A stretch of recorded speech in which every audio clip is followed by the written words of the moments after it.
E quem crê, diga amém. Querida igreja, a paz do Senhor Jesus. Vamos ao texto, que é o tema desse evento. Voltar lá ao capítulo 40. Eu agradeço o carinho, a paciência da igreja para conosco, mais uma vez, pastor Marinaldo e todos os demais irmãos sempre nos recebem tão bem. Meus irmãos, esse versículo é muito conhecido.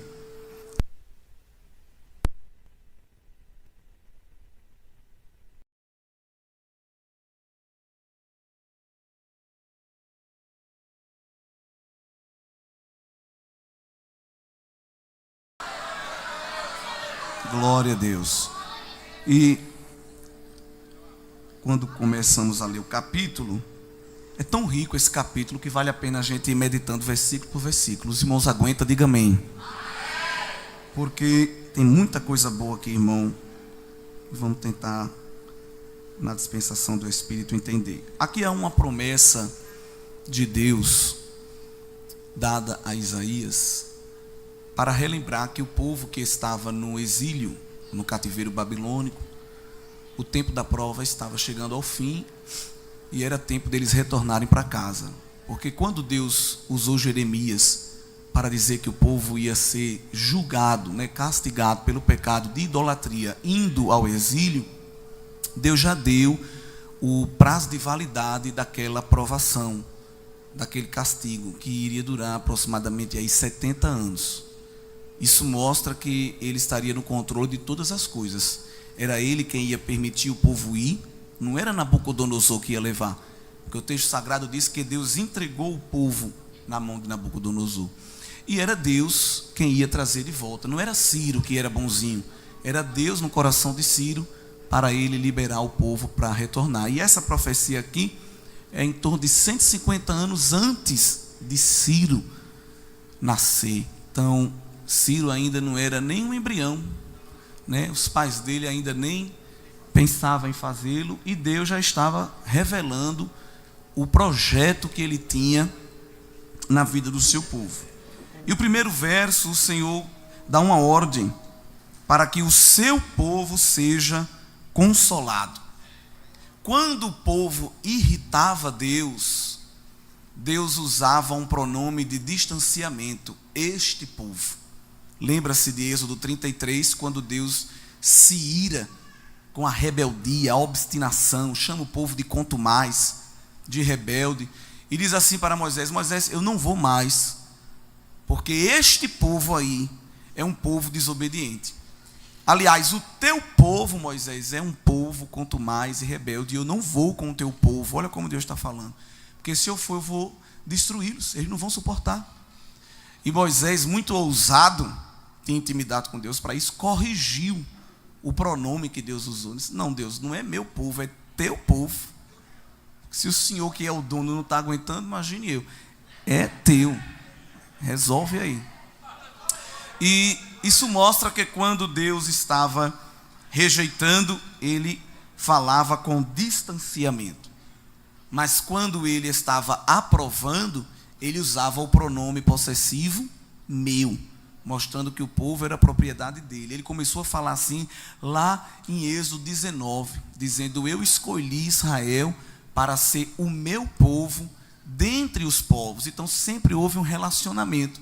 Enquanto o povo estava no exílio, Deus falava com distância, mas aqui ele já começa a falar mostrando uma intimidade, que ele ia restaurar a intimidade e o relacionamento que ele tem com o povo.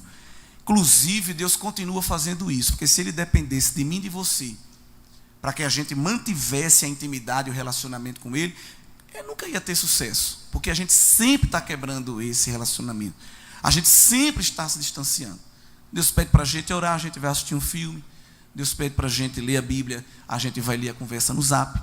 Deus manda a gente jejuar, a gente vai tomar aquele café da manhã bem saboroso, Outro dia, outra hora, estou cansado, estou daquele jeito. Então, se Deus dependesse de nós, da nossa iniciativa, quase nunca haveria esse relacionamento. Mas sempre Ele está tomando a iniciativa.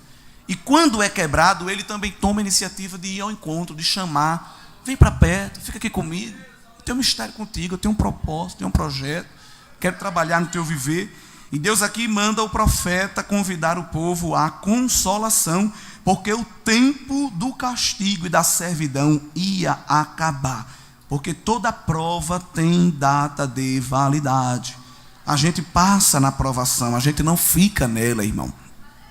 Por isso que a provação, o tratamento de Deus não mata, não destrói, pelo contrário, fortalece, faz crescer, amadurece. Crente que tem alergia à prova, que não suporta tratamento de Deus, este sim está fraco. Mas o crente que passa na fornalha, no funil embocado, no rolo compressor, na noite escura, na cama curta, não é? Glória a Deus. Cálice amargo, entra na fornalha, entra em cova, passa no vale da sombra da morte. Era para ele ser um zumbi. Você olhar para ele e dizer assim: misericórdia, irmão, o que é isso? Ele dizer: é muita prova. Mas não, é o crente mais forte, embelezado, fervoroso, animado. Até porque, se a gente fizesse aqui um teste simples, empírico, disse assim: quem está passando uma prova grande mesmo, irmão, grande daquela, quase todo mundo ia levantar a mão. Eu vou levantar logo as duas. Mas olha, você vê como está a gente aqui hoje, tudo animado, né? O povo se arruma para ir para uma boate e sai tudo acabado. 1h30, 2 horas. A gente vem, dá glória, marcha, pula, canta, profetiza. Passando numa luta, bebendo um cálice amargo, mas não tem ninguém fazendo careta, porque tem uma anestesia do Espírito Santo. Aleluia! Crente nenhum tem direito de ficar com cara feia, dizendo que é porque está na prova. Que se está fazendo careta é porque está sem anestesia, está sem o consolo, está sem a presença de Jeová. Por isso que a gente está só rindo, só dando glória, falando em língua, levantando a mão. E Satanás diz: o que é que eu faço para irritar esse povo? Nada. Tu não vai conseguir fazer nada, porque em nós há o fruto do Espírito, a alegria do Senhor e a nossa força. As nações se embravecem, as montanhas se abalam, as águas se perturbam, os montes se jogam no meio dos mares, mas há um rio cujas correntes alegram a cidade de Deus. Há um rio passando aí na tua vida. E o Senhor está no meio desta cidade, ela não será abalada. As nações se embravecem, os reis se irritam, ele levanta a sua voz e a terra se derrete. Ei, que é isso? Que é isso? Pare! Aquiete-se. A gente às vezes lê Salmo 46 e diz aquele texto para outro irmão, mas aquilo não é Deus falando para o crente, é Deus falando para as nações ferozes. Ei, se aquiete! Me permita usar uma expressão assim: baixe a bola. Está gritando por quê? Aquiete aí, espere aí, você vai saber que eu sou Deus. Eu serei exaltado entre as nações. Assim diz o Senhor. É o significado daquele texto. E Deus está dizendo ao povo: se anime, console e trabalhe para que viva o retorno do cativeiro. No verso 3: voz do que clama no deserto, preparai o caminho do Senhor, endireitai no ermo vereda a nosso Deus. Isso aqui era uma prática comum, um cargo que era chamado de arauto. Os arautos eram aquelas pessoas que iam andando na estrada avisando que um rei vinha visitar um povoado. O rei está vindo aí, organiza, bota a melhor roupa, te arruma, que o nosso monarca vem visitar a nossa cidade e nós queremos recebê-lo, recepcioná-lo. A igreja é o arauto de Deus. Ele está vindo aí, com as suas carruagens reais, com o seu anel de selar, com o seu cetro poderoso. E alguém olha e diz: é um bando de desocupado, fanático, fundamentalista. Fica só dizendo que o rei vai vir, que o rei vai vir, que o rei vai vir. Cadê ele? Você vai ver, ele está vindo. Glória a Deus. Interessante que a palavra preparai o caminho no original significa tirai os tropeços. Porque tem muito tropeço no caminho. E tem muita gente caindo por causa desses tropeços. Mas a igreja foi chamada para aplanar a estrada. Vê que mistério, igreja. O Senhor nos chamou para tirar os obstáculos do caminho. Só que esses obstáculos a gente não consegue tirar. Porque o verso de número 4 fala de vale e fala de monte. Quem é aqui que tem poder de pegar um monte e dizer se abaixe? Quem é que tem aqui o poder de pegar um vale, uma depressão e dizer suba? Ninguém. Parece que a tarefa que Deus está nos dando é uma tarefa descabida. Que Ele está nos dando um trabalho que a gente não consegue fazer. Mas o nosso trabalho é preparar o caminho. Nosso trabalho é tirar o tropeço. E quando a gente se encontra com algo que a gente não resolve, aí Ele promete, não, essa parte é comigo. O outeiro é grande, a montanha é alta, eu vou fazer ela se abaixar. O vale é profundo, eu vou fazer ele levantar. E aqui não necessariamente estamos falando dos acidentes geográficos de relevo. Pode ser a montanha do orgulho, da prepotência, da vaidade, da soberba. De alguém que diz assim, é do jeito que eu quero. Quem manda aqui sou eu. Você só faz se eu deixar. Aí está olhando para você assim, mas se esquece que acima dele tem outro olhando para ele dizendo, estás muito grande.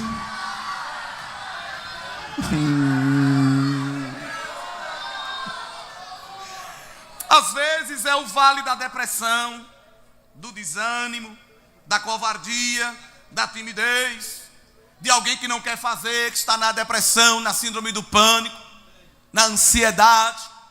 E desânimo, irmãos, é contagiante. É tão contagiante que quando Deus institui a lei mosaica, Ele diz assim, quando for convocar para a guerra, antes de sair para a guerra, diga logo aos covardes que fiquem em casa. Para não acontecer de o desânimo deles vir a contagiar o povo. Por isso que quando Gideão deu aquele grito, os covardes e medrosos volte, ele estava cumprindo a lei. Porque o desanimado, ele infecciona o coração de outra pessoa. Você está até querendo ir. Vai para onde? Não, tem que ir para o congresso. Mas hoje não já vai amanhã? Tu já vai domingo? 3 dias? Aí o outro estava animado e disse, mas não é mesmo? Eu não vou não então, né? Eu vou só um dia. Aí Jeová diz, eu vou pegar esse desânimo, vou arrancar, vou tirar essa falta de fé, essa incredulidade. Deus está agindo, Deus está operando, e eles não estão vendo nada. Sei para que tanta glória? Para que tanta aleluia? É um vale da sombra da morte, mas Jesus chega lá, espanta o espantalho do medo, e quem está trancado sem querer sair, agora é que vai lá para frente e diz, vem comigo que eu estou animado para fazer a obra. O Senhor é especialista em ir aonde ninguém vai. A nossa tarefa, igreja, é somente trabalhar, a nossa tarefa é fazer, a nossa tarefa é marchar. O que for maior do que a gente, o Senhor vai tratar. O que está torcido, Ele endireita, porque Ele tem retroescavadeira. Ele tem trator espiritual. Ai Deus, eu não vou não, que o caminho é esburacado. Vá marchando, porque diante de você eu estou indo com a minha pá.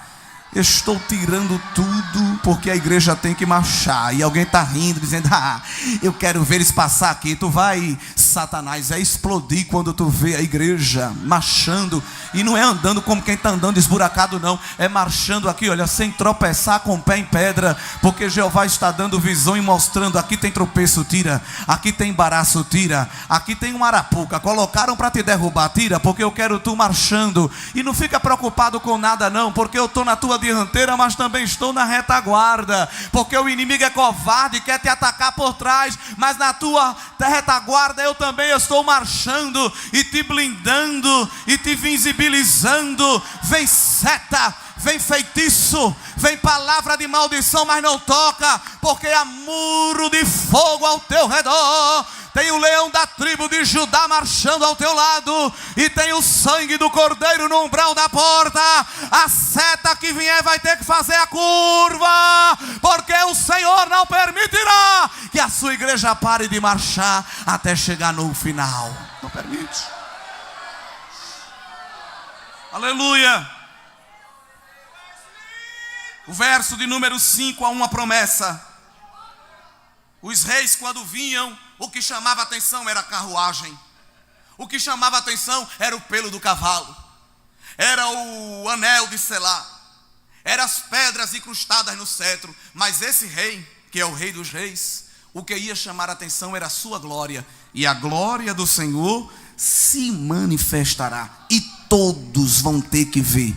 Toda a carne juntamente verá que foi a boca do Senhor que disse isso. Inclusive, Isaías ama o tema da glória de Deus, porque só aqui no livro de Isaías 37 vezes ele fala da glória do Senhor. Só no capítulo 66, tarefa de casa, leia o capítulo 66 ainda hoje. Só ali ele fala 5 vezes da glória do Senhor.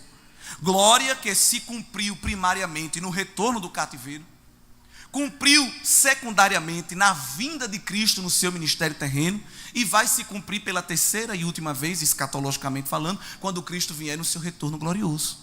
E Jesus é tão grande que ele não precisa de maquiagem, de roupa de marca, ele não precisa botar o cabelo para um lado para o outro, se lamber no gel, fazer qualquer coisa para se destacar, porque ele não teve direito à maternidade, nasceu numa estrebaria, ficou andando como nômade de um lado para o outro para fugir de um decreto de morte de Herodes, e escolheu morar numa favela, exerceu o ofício do seu pai.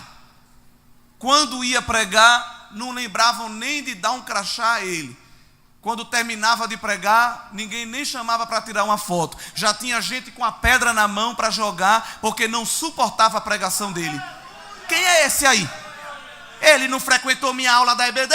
Ele não foi meu aluno discipulado? Não é este o filho do carpinteiro? Ele está pregando melhor do que a gente, diziam os escribas, e faziam complô para derrubá-lo. Aqui ele não prega mais. Jesus não dizia: eu não quero mais ser pregador. Não, quer que eu pregue aqui? Não, eu vou ali para outra cidade, que lá tem gente para me ouvir. Sempre oprimido, sempre perseguido. Tem gente deixando de vir para o culto porque não foi apresentado como visitante. E vai te converter, terra seca. Jesus foi chamado de lunático, foi chamado de charlatão, foi chamado de endemoniado.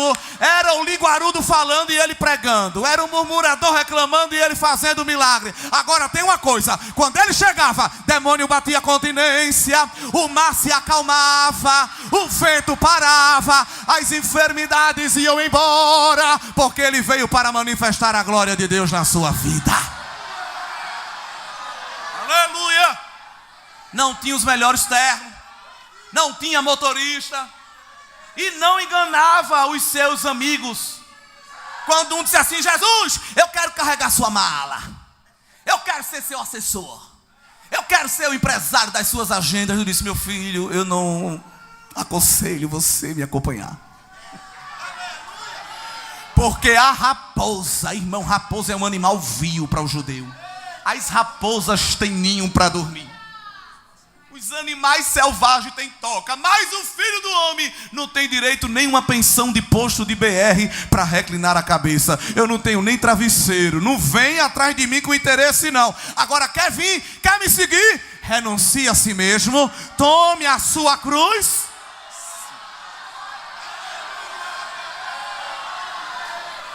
Aleluia, glória a Deus. Foi convidado para um almoço, um jantar, foi pessimamente recebido pelo anfitrião. Não lavou o seu rosto, não lhe beijou com ósculo santo, não lhe passou um hidratante por causa da caminhada no deserto. Se Jesus fosse essa geração de isopor de hoje em dia, ia se levantar e dizer: quero ficar aqui não, que eu não sou honrado. Mas ficou lá sentado, porque Jesus não fica catando adoração, mendigando adoração não. Se você não adorar, tem outro. Aí lá vem uma mulher com um vaso de azeite.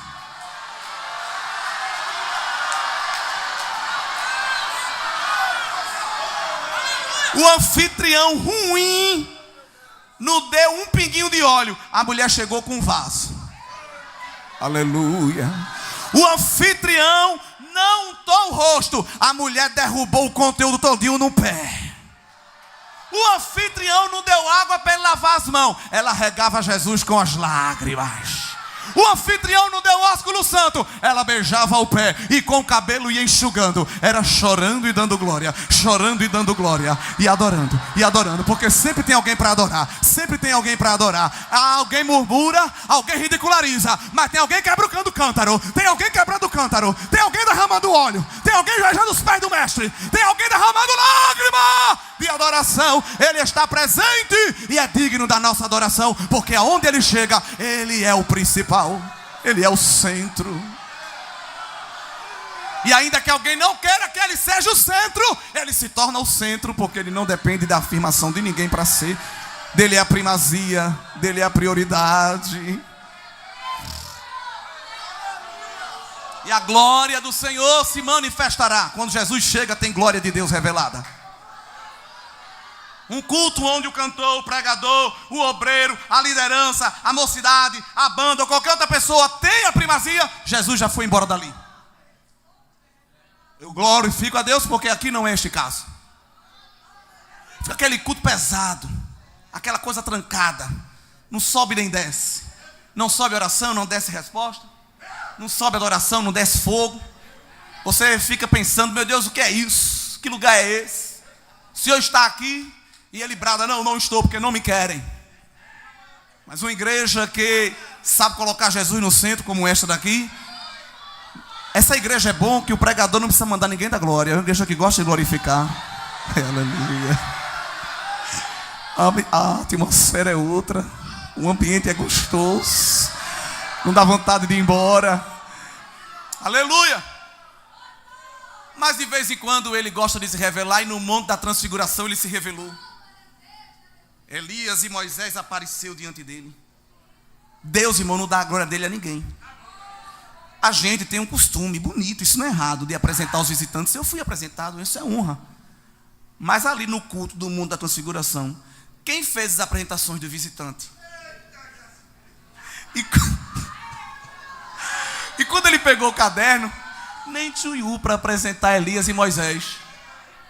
Olha, está aqui conosco Elias, foi profeta, né? Passou ali por Sarepta, passou por Queridos, tem um vasto trabalho. Está aqui Moisés, liderou o povo, 40 anos de pastorado. Nem tchuiu. Não falou nem de um nem de outro. O céu se abriu e Deus bradou: está presente hoje o meu filho amado, em quem a minha alma tem prazer. Glorifica Jesus nesta noite. Ele é digno da tua adoração.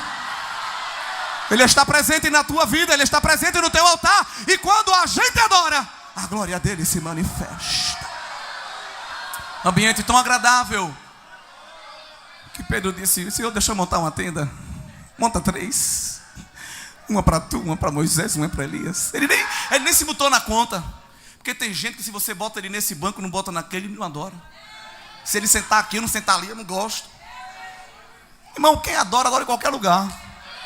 Pedro não pediu tenda nem para ele. Eu fico até em pé, Jesus. Mas só ficar aqui nesse ambiente de glória. Esse ambiente está bom, esse ambiente está gostoso. A glória do Senhor se manifestará. Diga para seu irmão: quem tira o teu preço, vê a glória de Deus. Se a glória de Deus, irmão, não está aparecendo, é porque tem tropeço no caminho. Mas Jeová está te dando uma enxada e uma pá. Receba. Nessa noite não tem chave, mas tem pá e tem enxada e força no músculo. E ele está dizendo: eu vou mostrar a você onde está o tropeço. Arranque, viu? Arranque. Não tire um pedacinho não, arranque tudo. Mas é você andando e a minha glória se manifestando na sua vida. Assim diz o Senhor. Aleluia. Vós, verso 6, que diz: clama. E alguém disse: que hei de clamar? O Senhor está dizendo assim: pregue. E alguém pergunta: qual é o sermão? E o Senhor não dá teologia coach, mensagem de autoajuda, porque a igreja não precisa de mensagem de autoajuda, a igreja precisa de ajuda do alto. É diferente. Tem mensagem motivacional. Olha o sermão da pregação que Jeová quer que a gente pregue ainda hoje. Verso 6: toda carne é erva, e toda a sua beleza como as flores do campo. Seca-se a erva, caem as flores, soprando nelas o hálito do Senhor. Quem é esta erva? Na verdade, o povo é erva. Sabe quem é essa erva? Você, eu. Um pedacinho de mato que não suporta nada. Deus, irmão, para tratar, não precisa nem dar um peteleco ou um empurrão. Ele só sopra. O hálito de Deus. O vento é o hálito de Deus, diz a Bíblia. O trovão é a voz de Deus. E os raios é a sua língua. Vê que mistério. Aliás, quando Jesus voltar com a igreja no seu retorno glorioso, ele não vai cortar laço, tirar a espada, soltar uma granada no anticristo. Ele vai vencer o anticristo somente com o seu hálito. Porque ele é tão poderoso que não queima cartucho com qualquer coisa não. Pode ser bonito, pode ser rico, pode ser poderoso, influente. Mas se o hálito de Deus soprar, murcha. Deus aqui é comparado a um vento oriental, que quando soprava num campo verde, em menos de 48 horas, ficava marrom, seco. E tão seco que era o vento. Deus, para destruir os seus inimigos, não precisa de exércitos, embora Ele seja o Senhor dos exércitos. Ele só precisa soprar o seu vento. A erva seca, as flores são bonitas, mas caem. Mas a palavra do nosso Deus subsiste eternamente. Jesus disse: passará o céu e a terra, mas a minha palavra não há de passar. Jesus disse: ninguém vai tirar um jota, nem um tio, ninguém vai fazer remendo, ninguém vai botar emenda, porque a minha palavra é completa. Na verdade, a palavra do Senhor está nos céus, no trono de glória. A palavra de Deus não precisa estar no Louvre, no Museu Britânico, no Museu de História Natural, protegido por alarme, segurança. Quem guarda a própria palavra do Senhor é o próprio Senhor. Palavra que não murcha, palavra que não envelhece, não perde a validade. Por isso que a igreja se reúne para ouvir palavra, porque ela é imutável, ela é eficaz, é inerrante, é infalível, é poderosa. A palavra é água, é fogo, é pão, é leite, é mel, é escudo, é espada, é bisturi, é martelo. O que é que você precisa? Se for uma pedra bruta, ela é martelo. Se for um câncer, ela é bisturi para arrancar. Se está amargurado, ela é mel para adoçar. Está fraquinho, é leite e é pão para te fortalecer. Está sujo, ela é água. Tem coisa ainda impura, ela é fogo para queimar. O que você precisa, a palavra de Deus tem, irmão. Deus tem para nós a sua palavra. Isso é suficiente. Não precisa de caixinha de promessa, de corinho de fogo, toque de pandeiro, voo de anjo, arrepio, arregalado de olho. Não, porque o anjo passou, eu senti a asa dele, a confirmação. Não precisa, está aqui a confirmação. Está aqui a profecia, está aqui o mistério. Glória a Deus. A palavra do Senhor subsiste eternamente. Tu, anunciador de boas novas, sobe ao monte alto. Tu, anunciador de boas novas, levanta a voz fortemente. Levanta, não temas, e diz às cidades de Judá: eis aqui está o vosso Deus. Esta é a pregação que Deus quer que a gente pregue, colocando o homem no lugar do homem e Deus no lugar de Deus. Vivemos uma crise no mundo pentecostal. Boa parte das nossas pregações e das nossas canções é Deus a serviço do homem. É Deus fazendo alguma coisa só para nos alegrar. Na verdade, é nós que temos que nos esforçar para alegrar e agradar a Deus. Não é Deus que está correndo: eita, resolve isso, resolve aquilo, porque ela é meu xodó e eu quero ver ela sorrindo. Não, é a gente que está lutando contra a carne, contra o mundo, contra a morte espiritual, contra o pecado, para agradar a Deus. Ou se for para um culto e não tiver aí uma frase que Deus está fazendo isso ou aquilo, destruindo o inimigo que você não gosta, levando alguém para a UPA porque tocou em você, tirando da mão de quem tem para colocar na sua. Mas como não consigo parar, faltou alguma coisa, Deus não falou comigo. Mas a pregação coloca o homem no lugar dele, no lugar da humilhação, do quebrantamento, do altar. Jeová tem um espinho para estourar balão de ego de alguém, fazer entrar na sua presença.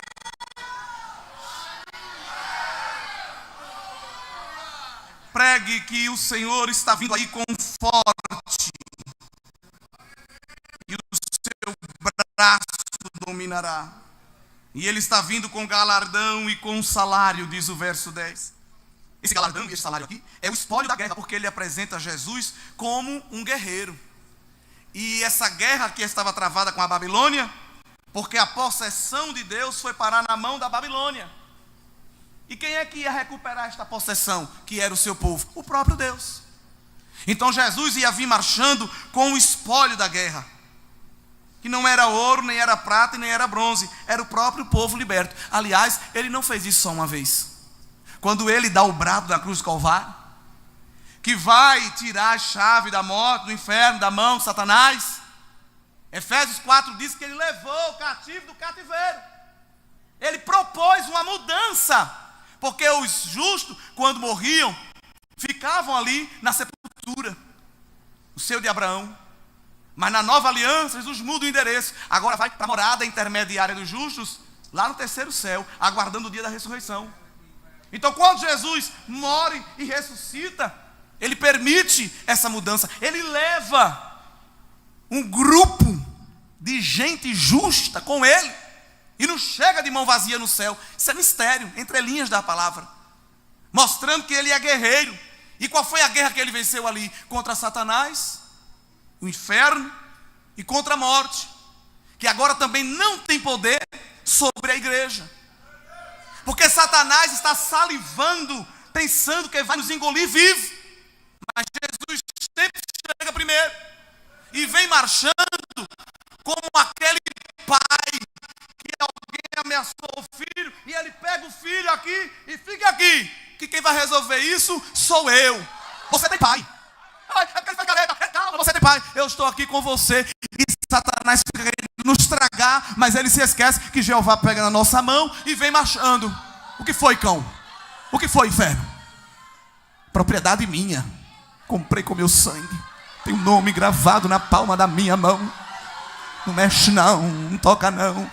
Ah, se não fosse o Senhor, o inimigo nem nos mastigava, ele nos engolia vivo. Mas Jeová todo dia vai lá no laço e quebra o laço.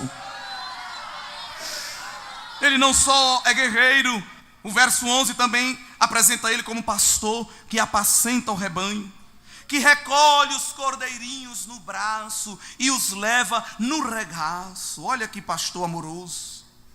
E aqueles que amamentam, ele guia com mansidão.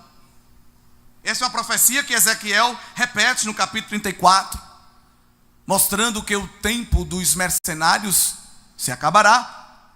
E nós já temos vivido esta bênção, porque Jesus é o bom pastor que dá a vida pelas suas ovelhas. Se nós dependêssemos talvez de alguém, diria assim: você que se esforce, que lute. O mundo é do mais forte, é a luta pela sobrevivência. Jesus não diz isso. Ele se coloca na porta do redil e diz à ovelha: fique tranquila aí, pastando, pasto verde, bebendo água tranquila, porque quando o predador vier, eu lhe protejo. Você é tão simples e ingênua que não vê o perigo se aproximando, mas eu estou aqui, com olhos como chama de fogo ao teu redor, só observando o que está acontecendo. E quando o chacal, a hiena, a raposa que é querer te predar, eu, Senhor, vou lutar pela tua vida. E o mercenário, ele não está preocupado com a tua vida, mas o bom pastor está preocupado com a minha e com a tua vida. Tem pasto, tem água e tem livramento e proteção na sua presença. O povo estava desgarrado, o povo estava desterrado, o povo estava disperso, mas ele ia chegar com a sua voz para juntar um grande rebanho. Olha aqui, olha, quem atrai este grande rebanho é o pasto verde e as águas tranquilas do bom pastor. Eu vou hoje ali no culto, porque a minha alma vai ser dessedentada. O deserto é grande, a luta é tremenda, dentro de casa é guerra travada, mas você corre para o rebanho de Jeová. E quando chega, ele está na porta. Vem, ovelha, vem comer do pasto verde, vem beber das águas tranquilas. Eu vou refrigerar a tua alma. A cabeça estava quente, querendo tomar decisões precipitadas, fazer o que não agrada ao Senhor, mas ele chega para tratar o nosso coração, para tratar a nossa alma. E aqui a gente pode ficar tranquilo, porque nós vemos só em poucos versículos que na nossa vida ele é rei, na nossa vida ele é guerreiro, na nossa vida ele é pastor. Se ele é rei, é ele quem domina. Se ele é guerreiro, é ele quem livra. E se ele é pastor, é ele quem cuida. Não precisa de mais nada. Nós temos o domínio, o controle, nós temos o alimento, o cuidado, e nós temos o livramento deste Deus. Alguém pensa que pode fazer o que quer com a igreja, mas não pode. Porque quem protege a igreja não são as supremas cortes. Quem protege a igreja não é os conselheiros tutelares, com todo respeito. Não é força armada, com todo respeito a essas instituições. Quem protege a igreja não é no Ministério Ambiental, não é nenhuma organização de direitos humanos, não é nenhum escritório de advocacia.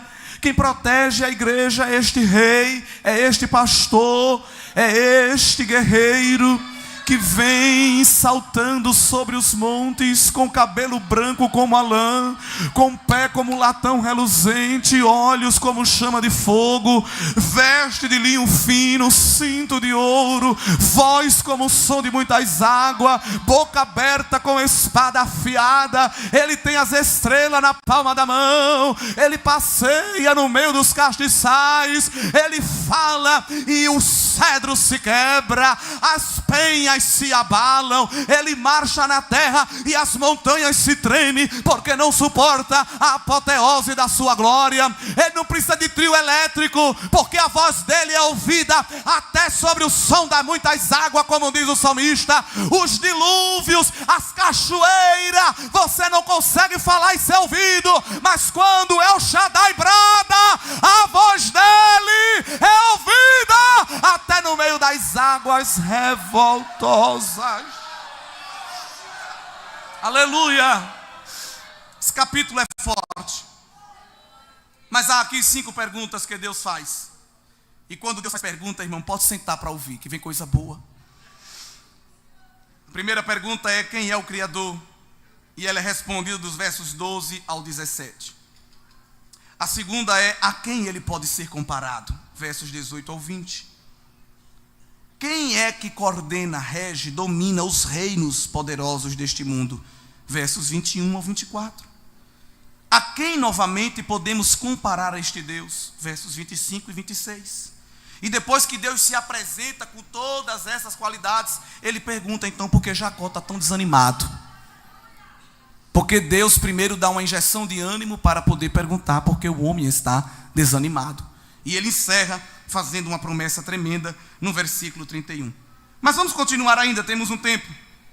O verso de número 12, Deus começa a se apresentar como Criador e diz assim: quem foi que pegou a mão com o palmo aberto e conseguiu medir as águas? No planeta Terra, 70% é água. É muita água. É água que nenhum de nós consegue dominar. Aliás, tem partes deste planeta que o homem não consegue chegar. As regiões alpinas, tem gente morrendo tentando escalar o Everest. E às vezes nem é o Everest, montanhas menores.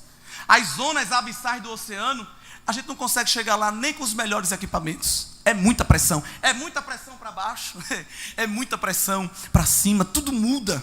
E a gente não consegue.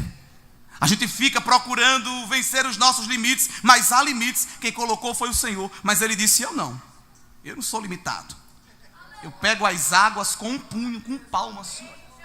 Pego as águas da terra assim, ó, Deus está dizendo. Eu meço o céu assim, olha, com a mão. Eu não preciso de compasso, de régua, de cálculo diferencial integral, fazer alinhamento das estrelas. Eu abro a mão assim, vejo a medida dos céus. Eu pego todo o pó da terra. Uma faxineira ali, ó, em casa, ó. A gente varrendo, não consegue juntar um pó, pega uma pá. Um pó da sala, bota assim com a vassoura, sempre tem um pó que passa, aí vira a pá de novo. Tem que fazer umas 4 vezes. Varrer casa é uma arte. Jeová diz: eu pego o pó da terra todinho, a areia, os sais minerais, assim ó, na minha mão. Aleluia. Muito bom esse capítulo. Eu amo esse capítulo. Quando eu vi que era esse capítulo, eu amei. Verso 12, ele diz assim: os homens ficam lutando para escalar as montanhas e os outeiros. Eu não preciso escalar não. Eu pego as montanhas, o Everest, o Himalaia, os Andes, Pico da Neblina, Pico do Papagaio, pego Kilimanjaro, essas montanhas todas e boto na minha balança. E ela não quebra não, porque eu tenho um contrapeso. Quem é que me deu ordens de opinião? Quem me ensinou? Quem me aconselhou? Qual foi a reunião que eu participei? Qual foi a bancada de ministério que eu tive que sentar para perguntar: olha, onde é que eu boto a água? Aonde é que eu boto a terra? Aonde é que eu boto os animais? Nunca precisei me reunir. Eu abria a boca e falava: haja e havia, haja e havia. Do nada! Aleluia. Interessante que ainda hoje tem alguém que quer ser conselheiro de Deus. Deus às vezes quer fazer algo na tua vida e alguém diz: olha, Deus, se eu fosse eu não fazia não. O senhor sabe quem é ele? O senhor sabe quem é ela? Ainda tem gente querendo orientar o trabalhar de Deus. Quando Deus marcou encontro com Saulo no caminho de Damasco, que disse: fique orando, viu? Fique comportado aí orando, que eu vou mandar um profeta lhe visitar. Você vai ficar cego até lá. E quando Deus falou aqui com Saulo, falou com o profeta do outro lado: profeta Anania, está aí a localização. Vá visitar Saulo de Tarso, que está orando. Quem? Não, Deus. Isso é uma emboscada. Isso é uma armadilha. Olha a pergunta do profeta para o Criador: o senhor sabe quem é Saulo? Ai, se Deus dependesse dos relatórios que alguém tem para falar de mim e de ti. Quem vai pregar é ele. O senhor sabe. Quem vai cantar é ela. O senhor, olha, é ele que vai ser o líder. O senhor conhece. Jeová não para dar resposta a quem está perguntando muito. Ele repete a ordem: vá, porque para mim ele é um vaso escolhido. Vá. É alguém perguntando e Jeová ordenando. É alguém perguntando e Jeová ordenando. É alguém perguntando e Jeová ordenando. Vá, porque ele para mim é um vaso escolhido. E vai pregar aos gentios, aos judeus e aos reis. Deus não precisa pedir permissão, conselho, opinião. Deus não faz questionário de satisfação com o cliente. Você se gostou, deu like. Se você não gostou do que eu fiz, deu dislike. Não, ele vai trabalhando, ele vai fazendo. Quem gostar, gostou. Quem não gostar, não gostou. Porque não tem serviço de atendimento ao cliente no céu, não. Ele é soberano. Aliás, o céu não é democracia. O céu é monarquia. E ele é o soberano que está sentado no trono e faz tudo como lhe apraz, diz o Salmo 115. Irmão, quando Deus quer humilhar alguém grande, ele humilha. Tem nações aí nesse país achando que elas são a dona de tudo.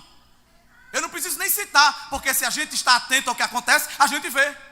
Tem nações aí que acham que sempre foram e sempre serão, e ninguém pode desfazê-las. Olha o que Jeová diz dessas nações. Olhe, eu olho para as nações, verso 15, e vejo como uma gota no balde.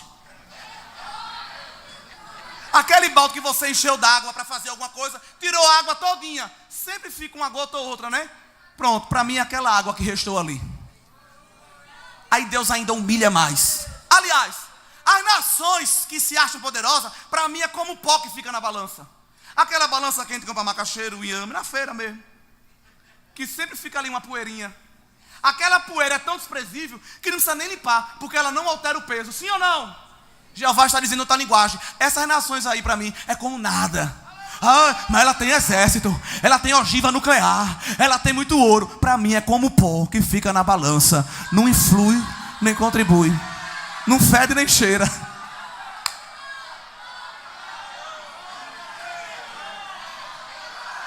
Aleluia, aleluia. Aleluia.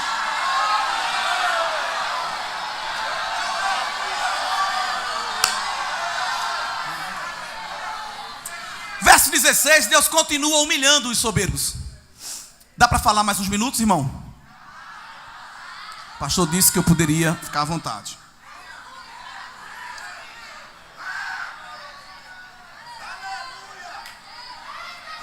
Cedro do Líbano, melhor madeira. Líbano tinha as melhores florestas. Muito animal e muita madeira. Quando alguém queria sacrificar para algum deus e precisava de algum animal, ou precisava de alguma madeira para fazer fogueira, ou para fazer mesmo as imagens de cultura, corria para lá, porque era uma floresta densa. Aí Deus humilha de novo. Deus diz: eu sou tão grande, que se vocês pegar a madeira todinha que tem no Líbano, para mim é como uma fogueirinha. Não satisfaz o culto que eu quero.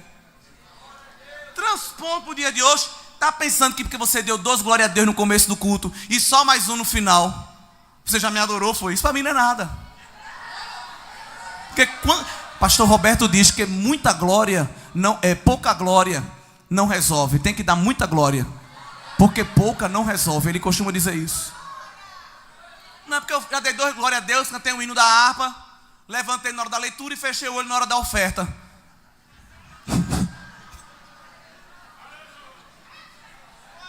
Aí, esse culto é um levanta e senta, é um levanta e senta. Se a gente ficasse o culto todinho aqui, olha, 2 horas, em atitude e adoração, ainda era pouco, porque a gente sempre está no débito. Oi, irmão, vou levantar a adoração, que eu já passei meia hora de joelho. Você pode passar 2 dias. Deus nunca vai olhar do céu e dizer: olha, ele orou 2 horas. Ei!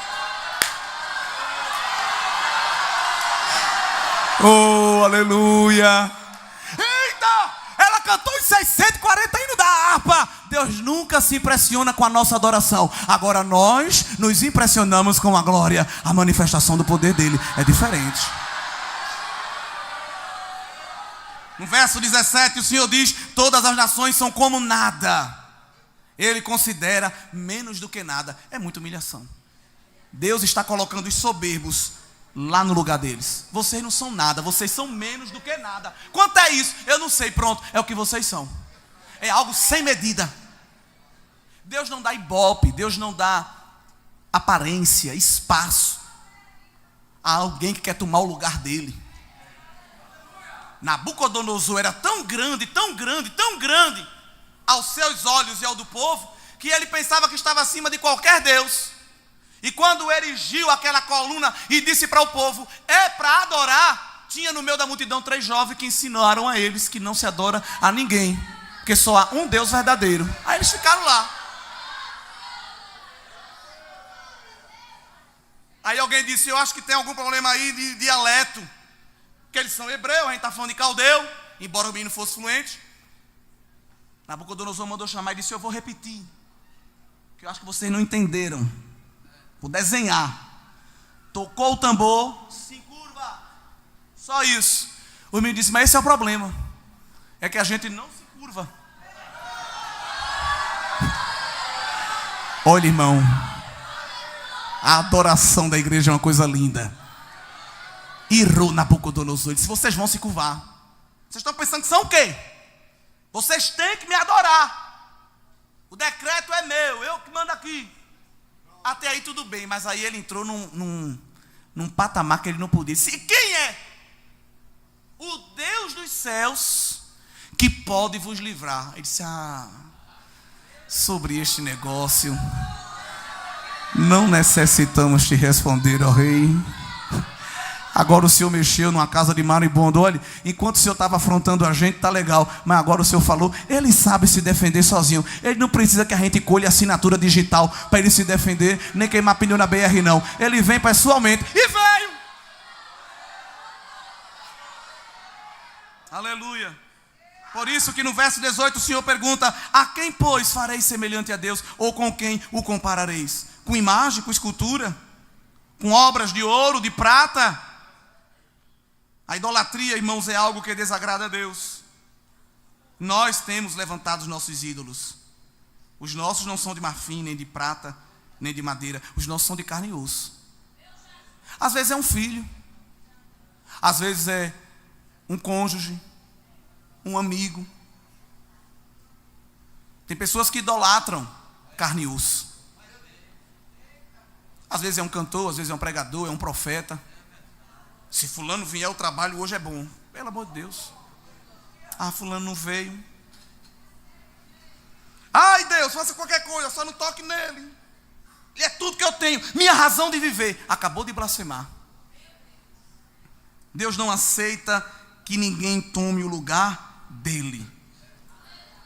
Por isso que no verso 21 ele disse: não sabeis, não ouvis, ninguém vos deu ciência, não observaste os fundamentos da terra. Olha Deus convidando o homem a olhar para a natureza.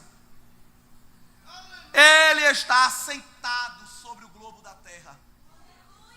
Ele vê os homens que estão aí, olha, dando suas canetadas, criando os seus decretos, dando as suas declarações. Ele vê todos como gafanhotos, como insetos.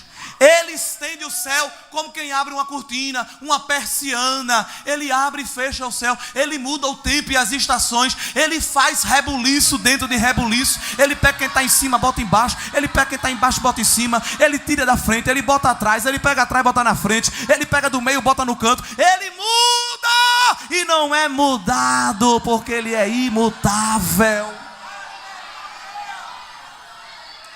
Aleluia. Verso 25, o Senhor pergunta: a quem, pois, me farei semelhante, para que eu seja semelhante? Diz o santo. Aí estamos chegando no fim, no verso 26, é um dos que eu mais gosto. O Senhor convida o povo para levantar ao alto os olhos e ver quem criou estas coisas. Quem produz por conta o seu exército. Sabe de quem Deus está falando aqui? Das estrelas. Quando a gente estuda as estrelas, a gente vê como Deus é grande, igreja. Deus está conversando, falando da terra, falando da terra, falando da terra. Agora diz assim, ó, olhe para cima. Olhe para cima e veja quem criou este exército, que são as estrelas. Só na nossa galáxia nós temos 100 bilhões de estrelas. Lembrando que no universo há inúmeras galáxias. Só na nossa tem 100 bilhões. A gente olha para o céu e vê as estrelas assim, é praticamente junto. Mas a distância entre uma estrela e outra, distância média, é de 50 trilhões de quilômetros. Trilhões de quilômetros. A gente vê tudo perto, né? Isso é mistério. Mas a distância, os astrônomos já mediram. Se a gente entrar num ônibus espacial da NASA, do melhor, viaja em torno de 27 mil quilômetros por hora, ou 8 quilômetros por segundo. É muito rápido, irmão. Se a gente entrar num bichinho daquele, para sair do Sol, que é a estrela mais conhecida, e ir para a estrela mais próxima, a gente leva 200 mil anos de viagem. Para percorrer, não é o universo todo não, é de uma estrela na outra. Uma estrela na outra. Aliás, a maioria das estrelas que a gente está vendo brilhando, elas nem existem mais. Que é isso? É. Porque elas já se apagaram. Só que a distância que elas correm de lá até aqui, mesmo na velocidade da luz, quando a imagem chega, lá nem existe mais. Vê que coisa. É muito grande. Aliás, a distância entre as estrelas também é mistério. Porque se elas ficassem muito juntas, ela ia atrapalhar a órbita dos planetas. Porque tem estrela que é muito grande. Então Jeová, que não faz nada por acaso, embaralhou direitinho, colocou tudo bem distanciado, para que os planetas possam...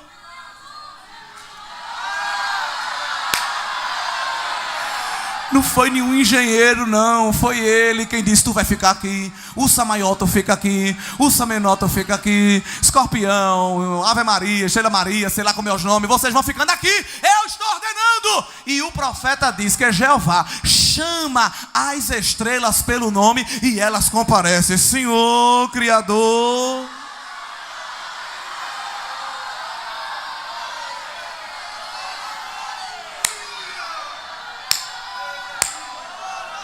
Se vocês fossem fazer uma viagem no universo,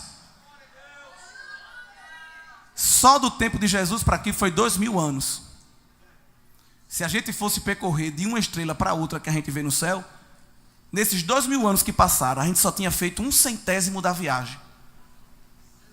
1% da viagem teria sido só feito. Mas ele está sentado sobre o seu trono e chama para elas se apresentarem. Não só ela. Jó disse que os relâmpagos comparecem diante do trono. Dê a localização de onde o Senhor quer que a gente caia.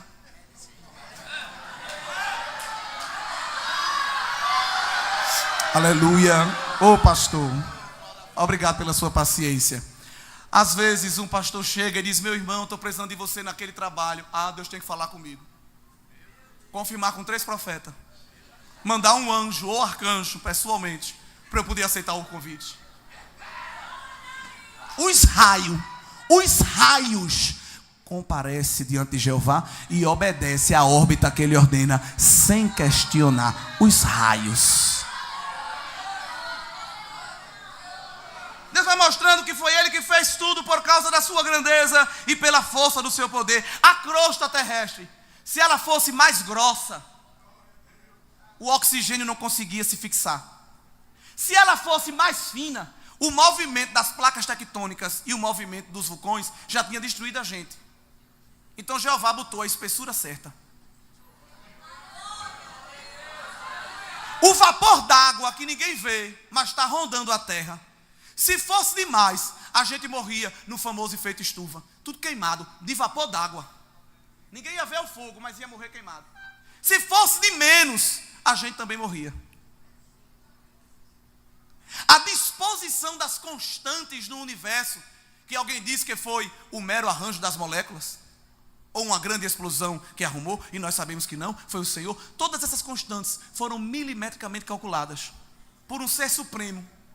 Aliás, a posição do planeta Terra onde ele está, ele obedece a um S. Mais para cima ou mais para baixo, mais para a esquerda ou mais para a direita, a vida seria impossível. Jeová botou a gente na localização certa e disse à terra, não se mexa. Aliás, se mexa ao seu próprio eixo e ao redor do sol, mas é só nessa rota. Fique só aqui, ó, porque tem um povo aí que é o meu povo. A gente sobe no ônibus, uma freada, a gente só falta voar. A terra está rodando assim e assim sem parar e ninguém está se balançando.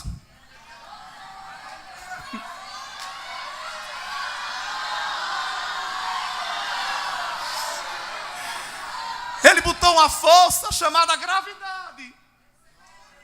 Se essa força fosse maior do que ela é, a gente não ia conseguir levantar um pé. Levantar a mão para dar glória ia ser impossível. Ele botou uma gravidade que dá para a gente levantar com facilidade. Tem uns que não levantam, imagina se fosse maior. Eu até queria dar glória, mas a gravidade não deixa. Aí ele botou na medida certa para a gente poder, olha, eu te louvo Jesus, eu te louvo Jesus, eu te louvo Jesus. Se fosse umas unidades de medida também menor, a gente não conseguia ficar sentado no culto desse, ia ficar todo mundo flutuando. Ele colocou tudo na medida certa. E ele vai descrevendo o que ele fez. Ele vai descrevendo o que ele fez. Ele vai descrevendo o que ele fez. Depois que ele fala tudo isso, ele se vira para Jacó e disse, agora me diga, por que você está desanimado? Por que está triste? É meu vizinho, é o meu tio, é meu inimigo, é meu cônjuge, é meu filho, é meu pai. É o irmão está do meu lado, fez uma careta, disse que eu não presto, disse que não gosta de mim. O Criador fez tudo isso. O resto é fichinha. Ele resolve no sopro, num toque, numa palavra. Depois que ele fala tudo isso, ele se vira para Jacó e diz, está triste por quê? Está preocupado com o quê? Eu sou o El Shaddai, o Todo-Poderoso, e eu vou lhe dar força. Porque alguém está querendo que você pare, mas eu estou renovando a sua força porque você vai caminhar. Eu tenho todas as coisas no controle da minha mão e eu conto com você. Você conta comigo, eu vou lhe usar, eu vou lhe tomar no meu mistério, eu vou lhe envolver na minha glória. E não se preocupe não, porque a vida ela cansa. A gente se preocupa e quer parar, mas eu sou aquele que dou vigor a quem está cansado. E eu não dou força não, eu multiplico. Se você tem, eu aumento ainda mais. E alguém diz, é agora que vai parar. Mas vem para um culto como esse, Jeová diz, recebe 3 vezes, 4 vezes, 5 vezes, não sei. Se tu subir uma montanha, agora vai subir colina também. Se tu cantava o hino, vai cantar 3. Se tu pregava 1 hora, vai pregar 2. Se tu orava meia hora, vai orar 4. Se tu jejuava de manhã, vai jejuar o dia todo. Se expulsava um demônio, vai expulsar a legião. Porque a tua força, ó, Jeová está multiplicando, multiplicando. Recebe força na goela, para gritar bem muito alto que o meu nome é grande, que eu sou digno de glória. Recebe visão, recebe autoridade, recebe força na perna, para tu marchar, subir a montanha, descer o vale, entrar no hospital, no presídio. É gente com medo de tanta coisa, mas Jeová dizendo à igreja, eu sou força, eu sou vigor, eu sou renovo, eu aumento a tua estrutura, a tua capacidade, eu te dou habilidade, porque há uma obra grande para ser feita pela tua mão, e é você quem eu vou usar, assim diz o Senhor Jeová. Multiplico as forças. E essa força que ele fala é uma força espiritual, porque Deus não depende de creatina, de batata doce com peito de frango, de guaraná do Amazonas, de gema de ovo, para dar força a ninguém. Você pode ter o bíceps, o quadríceps, sei lá o que for, mas bem definido. Jeová não está nem aí para isso. Porque ele não depende de músculo. Uns confiam em carro, outros em cavalo. Nós faremos menção, é do nome do Senhor Jesus. Uns encurvam-se e caem, nós porém estamos de pé. Porque o cavalo, ele é vão para a segurança, mas do Senhor vem o livramento, do Senhor vem o escape, do Senhor vem a estratégia. Alguém te olha como um graveto, mas Jeová te faz forte como o cedro e como a palmeira. É vento, é foice, é serra elétrica, é tanta coisa, mas quando o vento passa, está lá a palmeira, dando glória ao nome do Senhor. Até os jovens se cansam e se fatigam. Até os jovens caem. O profeta está dizendo: alguém que é símbolo de força pode ser esgotado, pode desanimar, pode querer abaixar as armas e desistir da caminhada. Mas o que espera em mim, eu renovo a força, porque eu sou a fonte de força. E o inimigo das nossas almas fica ali, olha, pelejando, dizendo: eu quero ver até onde ela aguenta. É hoje que eu dou a rasteira. É hoje que ele pendura as armas no salgueiro. É hoje que ele desiste desse negócio de uma Deb. É hoje que ela sai da igreja. É hoje que ele joga tudo para cima e sai correndo. Mas ele sempre chega atrasado, porque Jeová vai lá na veia e diz: recebe meu vigor, meu filho. Recebe a minha força. Eu estou pegando na tua mão direita e estou te levando para marchar comigo na terra. Vem comigo saltando a muralha. Vem comigo derrubando o gigante. Olha, irmão, tem força maligna querendo te parar, mas Jeová está entrando nos teus músculos espirituais aqui esta noite.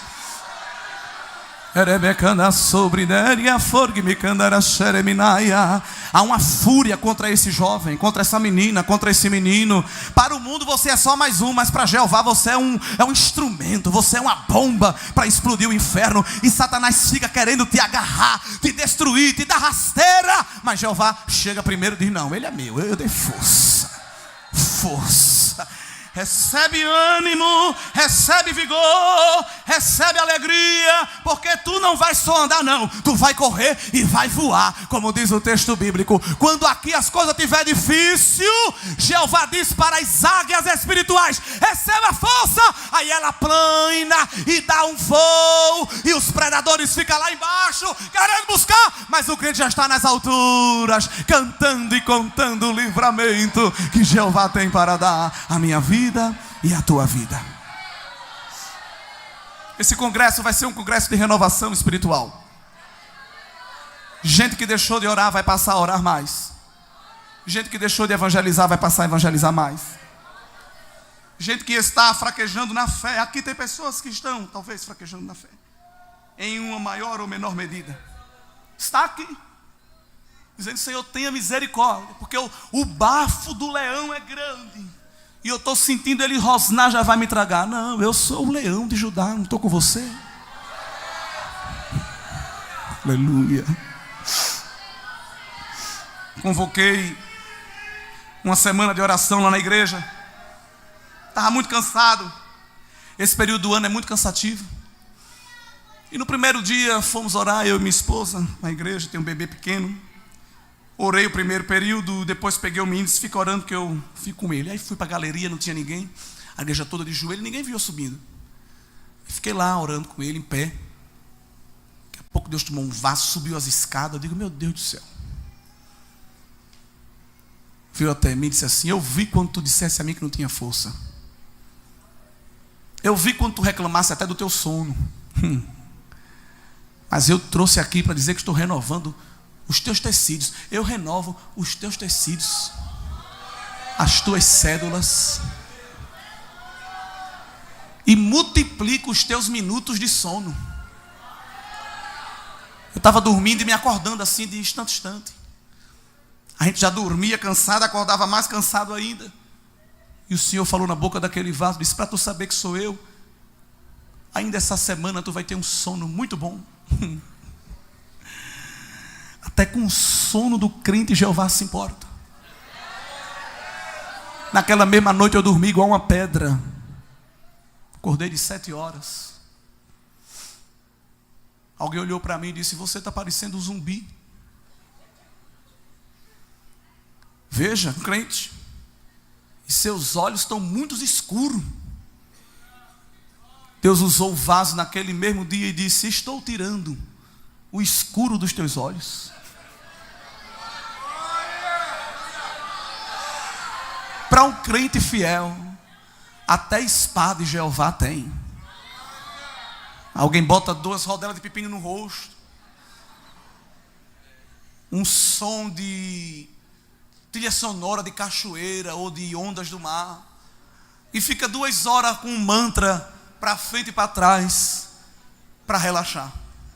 Quando sai do spa que dobra a esquina, no próprio trânsito, um sinal, uma coisa, já se estressa. As 2 horas que gastou no spa foi todo pro ralo. Mas o crente vem para o spa de Jeová, dobra o joelho no altar, Senhor, eu não aguento mais. Quando ele está orando, o Senhor chega e diz: tu já estás no meu braço, eu vou te carregar no meu braço, e tu vais chegar do outro lado. Curva a tua cabeça, fecha o teu olho, eu quero orar por você. Senhor Deus, esta é uma noite de tratamento espiritual. Aqui há vidas preciosas, e o inimigo, Senhor, quer nos destruir. A estrada é esburacada, e alguém está gritando, dizendo: aqui você não passa. Derreva sobre Deus. Mas aonde tem um crente aqui, Senhor, querendo renovo, eu peço agora, pela autoridade desta palavra que foi pregada, faça esse crente sentir agora, Senhor, renovo. Toca agora, Senhor, dos pés. Toca agora, Senhor, na boca. Crente que não falava em língua estranha há muito tempo, vai falar agora, porque Jeová está renovando o ânimo. Recebe variedade de língua, porque Jeová está colocando na tua boca. Fala língua que tu nunca falou. Fala mistério que tu nunca falou, porque Jeová está dizendo: eu estou contigo.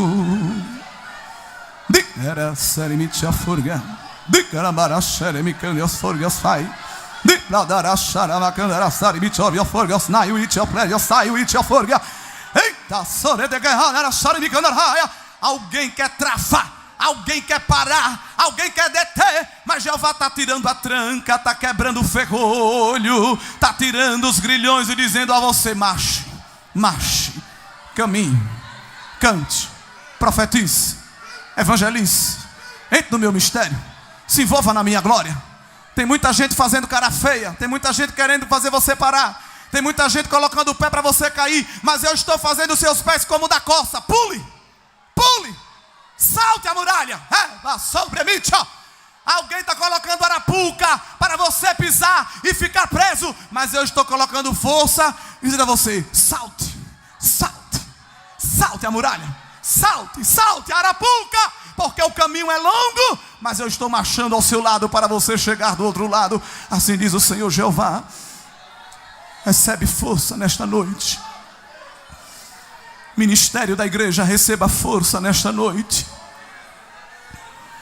Toca, Senhor, neste crente e abrace a alma.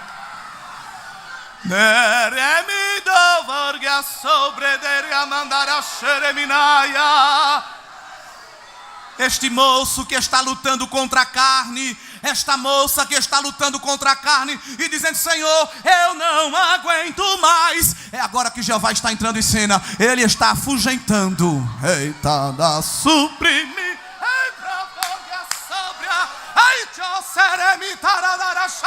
Ele está afugentando os tremores da carne e está fazendo você mais leve. Deus está tratando com a intimidade de alguém. Você está sentindo o pecado lhe sufocando, mas Jeová está chegando aqui dizendo: saia mais leve, saia com a alma tranquila, saia com o espírito regozijado, porque eu estou tomando você no meu braço. Sinta o meu braço lhe segurando. Há um cuidado de Deus conosco esta noite. Há um cuidado de Deus com esta igreja, pastor. Há um cuidado de Deus com esta mocidade. Ninguém vai se perder. Jesus está segurando assim na tua mão. E se cair, vai ser com Ele segurando. Eu estou com você. Eu sou contigo, assim diz o Senhor Jeová. Guarda a tua igreja, Senhor, nesses últimos dias. Guarda, Senhor, a tua igreja. E que possamos continuar marchando até trocar a nossa cruz por uma coroa. Em nome de Jesus, amém.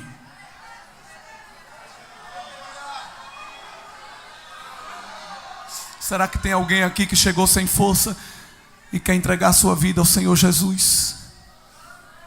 Você que chegou aqui pensando que é o fim, a noite do recomeço para você. Se tem alguém do teu lado, irmão, fraquejando na caminhada, seja um instrumento para trazê-lo aqui à frente nesta hora. Traz esta pessoa aqui no altar de Deus, porque todo laço será quebrado. Será que tem alguém aí, irmão? Será que você pode ser missionário de Deus nesta noite? Instrumento da glória de Deus para que vidas sejam transformadas. Não perca a oportunidade do alívio de Deus para a tua alma. Há pessoas que não servem a Cristo ainda aqui, que nos visitam. Todos são crentes? Todos são salvos na pessoa de Cristo? É isso? Então, Deus abençoe.